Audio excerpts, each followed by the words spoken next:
There's been a significant amount of work on the relationship between hunger and unrest, conflict, riots. But here's the question that we as a community of global actors must ask. Yes, we need the food, but should the Russian government benefit from the purchase of that food? Hello and welcome to the GZERO World podcast. This is where you'll find extended interviews with the newsmakers I talk to each week on my public television show. I'm Ian Bremmer, and today, Russia's war in Ukraine is already having a rippling impact around the world. It's disrupting supply chains, driving up energy prices, and perhaps most alarming, it's causing food shortages at a critical time for developing nations. The pandemic had already taken a toll on the world's poorest, and now as many as 47 million more people face acute hunger as wheat and barley exports take a massive hit. Russia and Ukraine combined produce 30% of the world's wheat. So today we're talking about what happens when a global breadbasket is shut down. And I'm talking with a global expert on food security, Ertharin Cousin. She's former executive director of the UN Food Program. Let's get to it.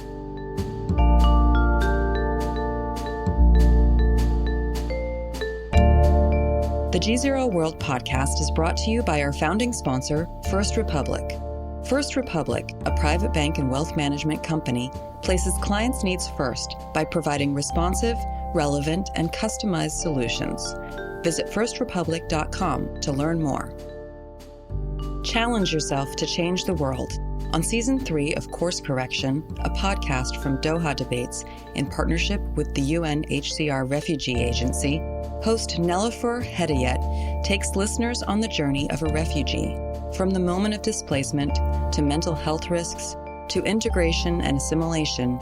Learn about the issues affecting displaced persons around the world and what you can do to solve them.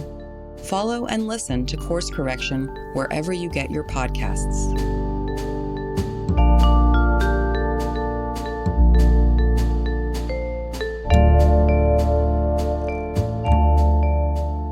Ambassador Ertharin Cousin, thank you so much for joining us today. Well, thank you for this opportunity to talk about this very important subject. Now, you have said, speaking of very important subject, that this is now a perfect storm in terms of global food insecurity. Why don't we open up with you just explaining a little bit of what you mean by that?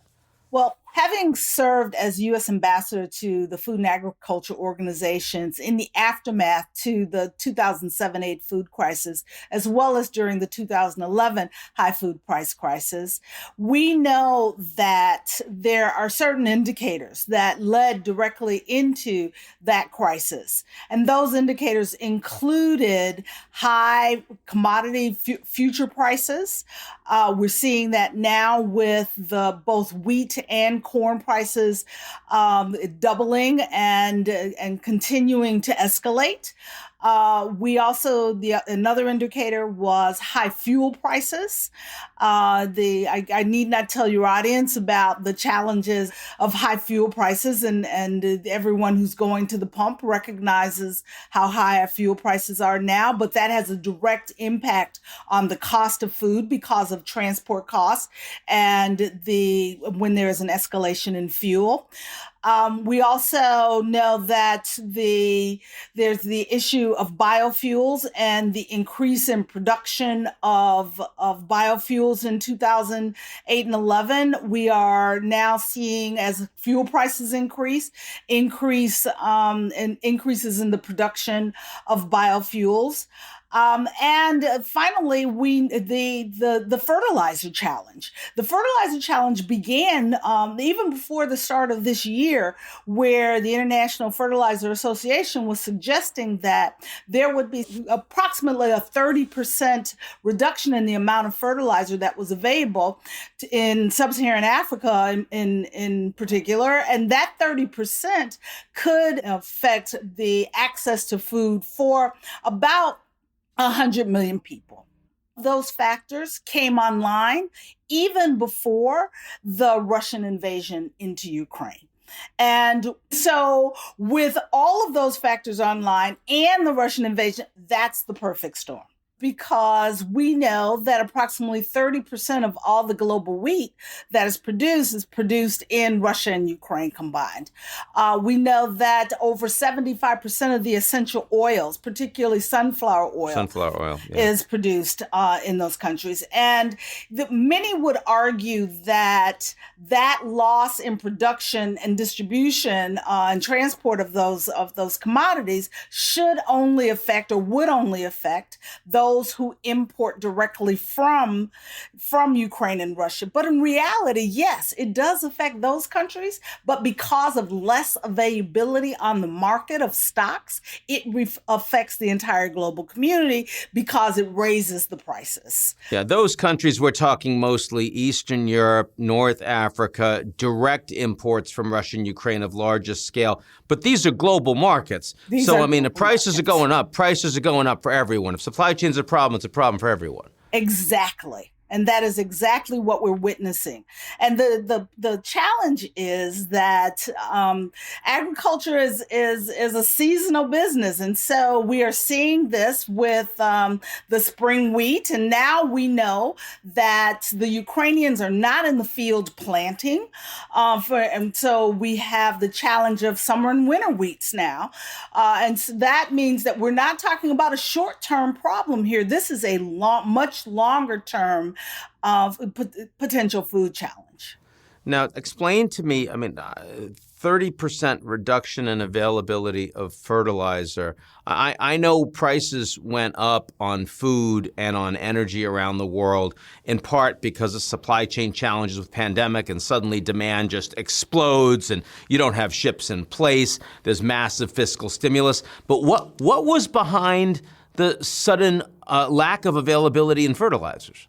Well, the component parts of fertilizer also include gas, and as well as potash, urea, potassium, all of those component parts and the availability of those component parts affected the production and it resulted in higher costs as well as less availability of fertilizer.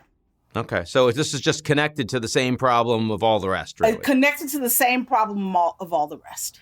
Okay, so now we've got to turn to Russia and Ukraine. But now exacerbated by Russia and Ukraine. Absolutely. So let me ask, because this is in terms of not only direct exports and also in terms of fertilizer, Ukraine is a huge piece because they're at war. So physically, they don't occupy some of the land that they would need to be able to produce. A lot of the people that would be working the land are now refugees or they're fighting. You've got seed issues, distribution, supply issues. How much of that is already, in a sense, baked in? And does it matter much that Kiev was being attacked and now isn't? Would it matter enormously if you were able to get, sort of constrain or confine most of the fighting, as increasingly seems to be the case, in the Southeast and South? Well, here's the reality. Southeast and South, you're talking farmland. Yep. You're talking the places where this is the breadbasket. When we talk about where the food comes from, that's exactly where. Many have argued that the Russian bombing has been very strategic in bombing that farmland as well as storage facilities, limiting not only the access of farmers to the land, but the availability of any stocks that were being held for shipment or for export from the South or the Southeast. And so, yes, there is the impact on Kiev, but when you are bombing in rural areas, that has a direct impact on production. And how long is this likely to play out for, in the sense that even let's imagine that you were able to stop fighting in May. They announce on Victory Day, we've won and we freeze the conflict.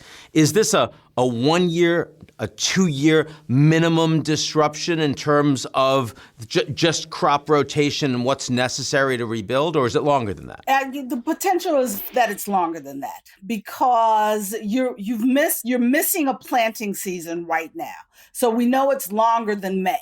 We know it goes beyond the next harvest because we're missing the planting season for that harvest. We also know that the production of of of of fertilizer that is affected by the potassium and urea that comes from, as well as potash that comes from Belarus and Russia, will have a direct effect on the ability to begin increased production of fertilizer. We also know that even if the bombing stops tomorrow, or in May, that doesn't affect the price of fuel.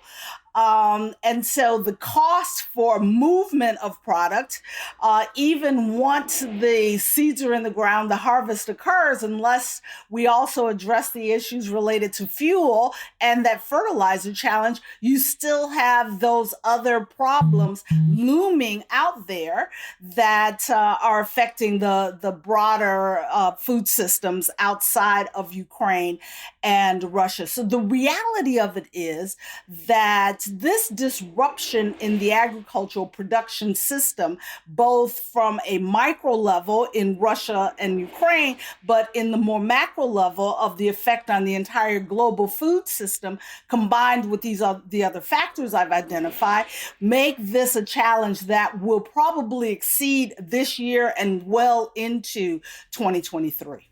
I see. That's saying that the bombs stop in May. Oh, I get you. I get you. And let's face it, the World Bank has said that they expect a 45% contraction of the Ukrainian economy just in 2022. So, I mean, devastation is an understatement for what we're talking about for this economy.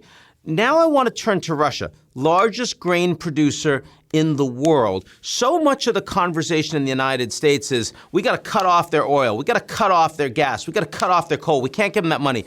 I don't see anybody saying we got to cut off their food because we need their food. I don't mean the Americans, but poor people all over the world who are relying on food production. What do you do when the country that's engaged in the war crimes is also absolutely essential to the supply chain for the poor people's food on the planet?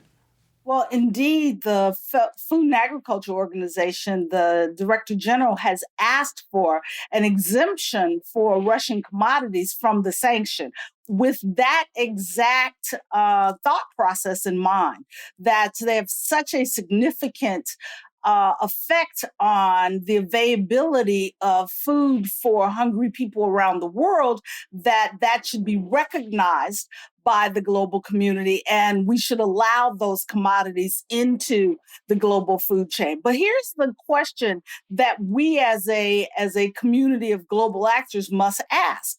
Yes, we need the food, but should the Russian government benefit from the purchase of that food?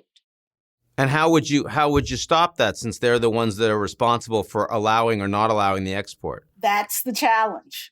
It's that true conundrum of, should I allow the most vulnerable, particularly because that's who's affected with high food prices, should I allow them to go hungry because I don't want to financially benefit the Russian government? And that's the question that leaders of the Security Council must make in making that final determination about the access to Russian food. Because here's the reality: if the Security Council says no, the non-aligned countries whose support you need to ensure the continuance of a global order that prohibits this type of behavior, you can't ask for their support for a political issue when their people are starving. And you certainly can't do it when the Europeans are much wealthier and they're actually paying the Russians to get their energy. That is as they say, the elephant in the room.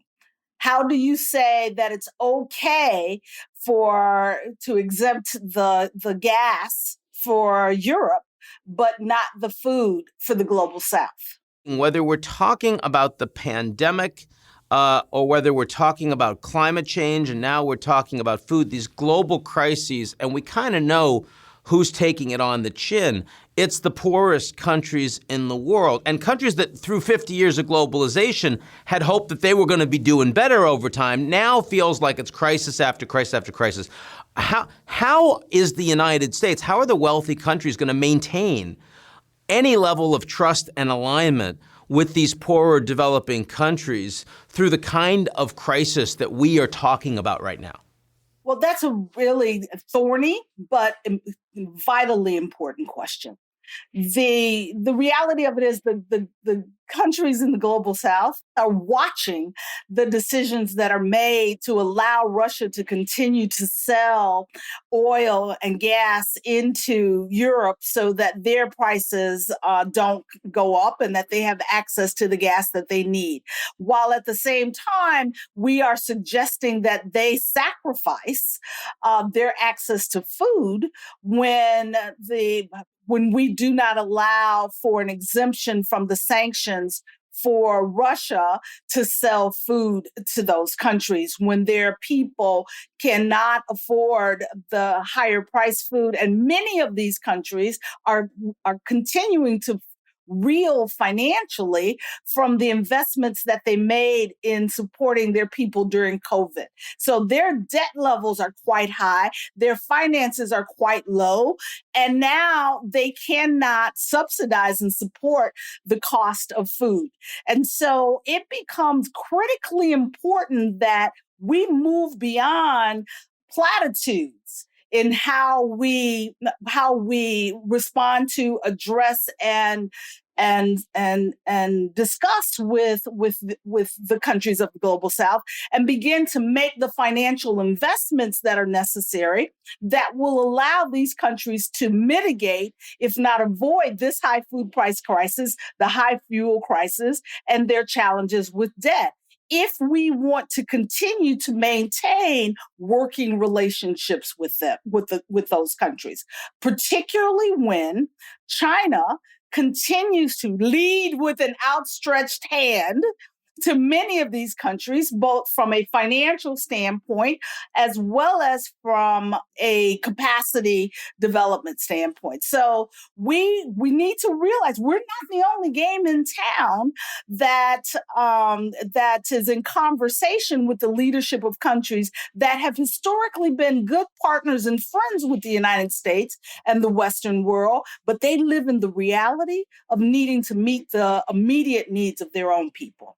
I mean, most of these countries, of course, their leading trade partners today are actually China. And China's perspective on the Russia issue, of course, is virtually diametrically opposed to that of the United States and American allies in Europe. I want to ask you, last year, I guess there were 9 million people that we lost on this planet because of hunger, because of starvation. When you look at what we are facing, this perfect storm over the next 1-2 years, do you have any assessment of what that number might look like? And I'm saying, leaving aside some extraordinary effort and program, and I'll ask you what that might look like in a second, but what do you think we might be looking at this year, next year as a consequence of that? Well, we saw the increases, as you've just mentioned, in the number of those who lost lives, and we've seen the increases to some 275 million who are acutely hungry now as a result of the COVID epidemic, and that number increased by 100 million people between 2000 and 2021. This crisis, if nothing is done, we could witness between 200 and 300 million additional acutely hungry people. So doubling it, basically. And that's not unusual. The number did get up to, the number of food insecure increased to 1 billion with the 2008 food crisis. And so those are not numbers taken from the air. They are numbers that reflect the populations that are what we call hotspots, potentially affected, the number of people who are in the category of vulnerable, and their lack of access to food would then total that number that I've just articulated. Now, when I think about massive food stress in the world today, I think about Afghanistan, I think about Yemen, I think about Bangladesh. I'm wondering what you would add to that list, places we might not think about as much that are potentially going to slip hard over the next year or two. Yeah, well, I'd start with those places like the ones that you've just listed, Afghanistan, et cetera, but also Somalia, Yemen, Northeast Nigeria, Ethiopia, places where we see very high numbers of acutely hungry today, because we know that those populations are directly dependent upon the World Food Program's ability to access enough food to provide for the assistance that they need in order to meet their food assistance requirements, because they're in conflict. I would also include countries like Haiti, Burkina Faso, Mali, Bangladesh, and we can go through a long list, Guatemala, places where you have populations that are vulnerable because the incomes are so limited, and you don't have governments with the capacity to subsidize higher priced foods. And as a result, you'd have more people slipping into a position where food is maybe available but inaccessible because they cannot afford it. So, Ertharin, you've been devoting your career to this, and I want to say, at least before we close, I want to give you a chance to talk about what you think can credibly be done by the United States. And I'm not just asking for we need to put more money. What are the programs, where are the places that we are falling down, the United States and our allies around the world, that you think a real difference can be made?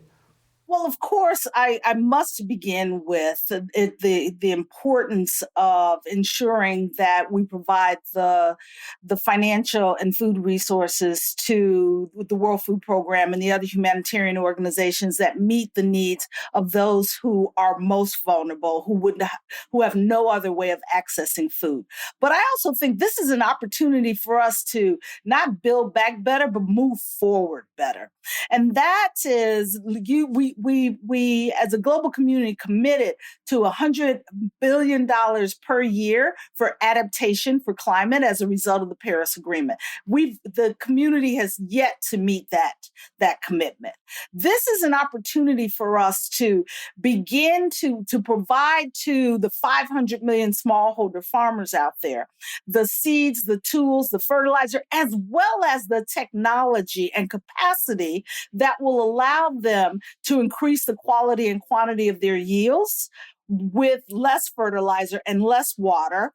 But what we call the more intensive agricultural production that would give them the ability to begin to feed themselves in a much more resilient manner. What we also realized during COVID was the need for infrastructure, whether it is trucking, the refrigeration, storage, that will allow for the reduction in loss of food. 40% of food in the global South that is produced is lost, not wasted, lost between the time from the farm gate to the consumer because of lack of infrastructure. And so if we want to talk about how to address this challenge differently to ensure that the next time we are in this situation, it is a completely different context that we are addressing, we must invest in infrastructure as well as in the capacity to support the increased production by those 500 million smallholder farmers. Because remember, while we talk about a global food system, the 500 million smallholder farmers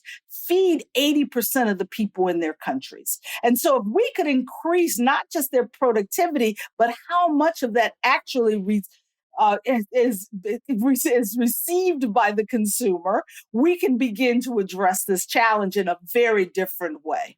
Ertharin Cousin, thanks for joining me today. Thank you for having me. That's it for today's edition of the GZERO World podcast. Like what you've heard? Come check us out at gzeromedia.com and sign up for our newsletter, Signal.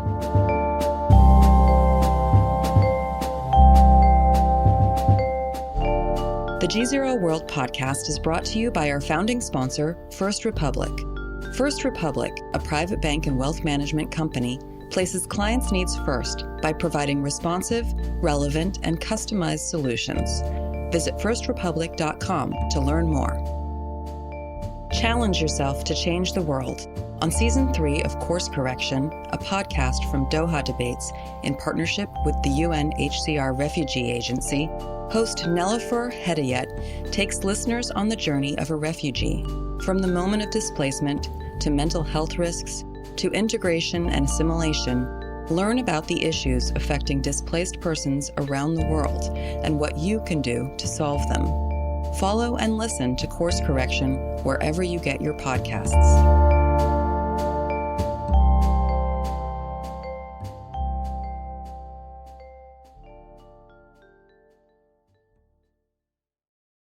You're listening to the GZERO World with Ian Bremmer podcast, your weekly geopolitical deep dive into the world's biggest news stories, featuring in-depth conversations with global leaders and newsmakers. To get more of GZERO's insights on global politics every morning, sign up for our free newsletter, GZERO Daily, at gzeromedia.com.